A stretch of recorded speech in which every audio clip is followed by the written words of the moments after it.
Good afternoon, everybody. This is Von Martin greeting you from East Africa. I'm here together with my friend Hussein. You want to say something, Hussein? Yeah. Hi, I am Hussein Abdi. I am Somali background. Hussein's my friend. We work together here at the school. We have a school here for training missionaries to preach the gospel in Islamic areas.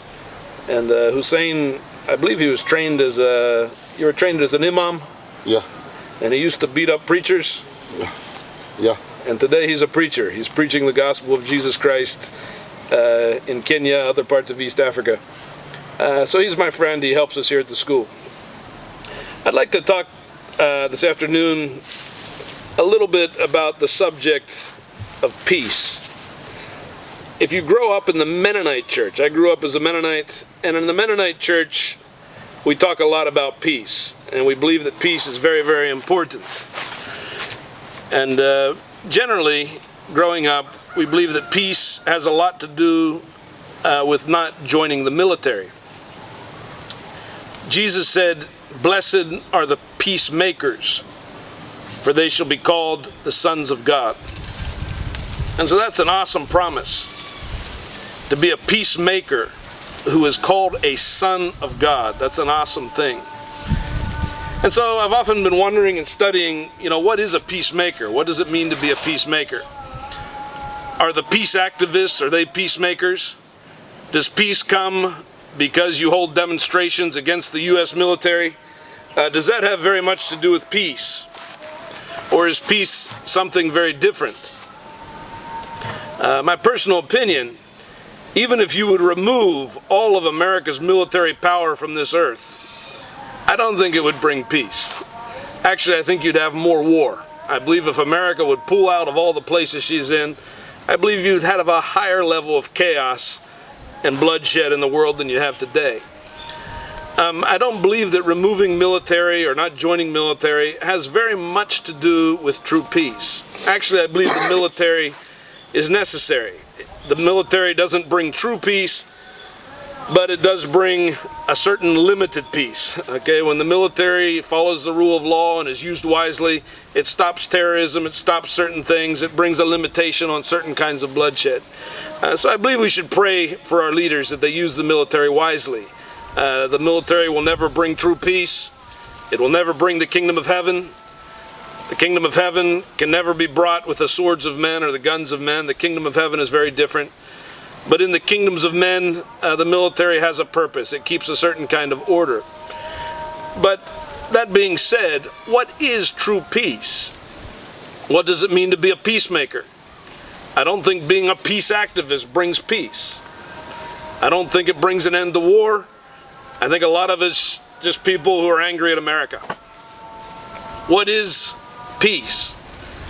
Again, Jesus said, "Blessed are the peacemakers, they shall be called the sons of God." When you study the scripture has a lot to say about the sons of God. Romans chapter 8 speaks about the sons of God. It talks of the glorious liberty of the sons of God. It says that all creation is waiting in earnest expectation for the revealing of the sons of God. It also says, as many as are led by the Spirit of God, these are the sons of God. If you put these scriptures together, what do you get? Jesus said, "Blessed are the peacemakers, they are the sons of God." Romans says, as many as are led by the Spirit of God, these are the sons of God.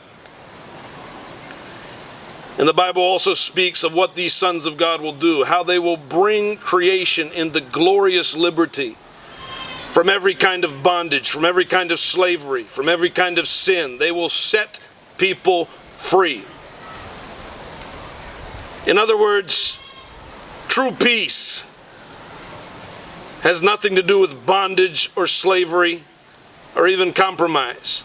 True peace has something to do with freedom. It has something to do with setting the captives free. A creation that is in bondage to sin does not know freedom, and it does not know peace. Who are the peacemakers? They're led by the Spirit of God. They are the sons of God.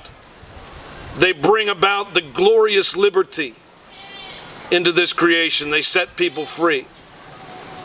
That's peace. It's impossible to be a peacemaker unless you are led by the Spirit of the living God. If you're not led by the Spirit of God, you're not going to bring about peace, and you're not going to bring about liberty. I believe there's a lot of false peace. There's a lot of people saying peace, peace, when there is no peace. When they say peace, the only thing they're talking about is trying to stop war, even when people are in bondage, even when people are in slavery. That's not peace. When people are in bondage to false religion, that's not peace. When people are in bondage to sin, that's not peace. When this creation is bound by the powers of darkness, by the power of the evil one, that's not peace. True peace comes when that bondage is broken and people are set free. In part 2 of this video, I'm going to talk about what it means to be a peacemaker. I'm going to talk about the spirit of Jezebel. The spirit of Jezebel pretends to bring peace, but she brings bondage. And I'm going to talk about what happens when the peacemakers confront Jezebel. Thank you.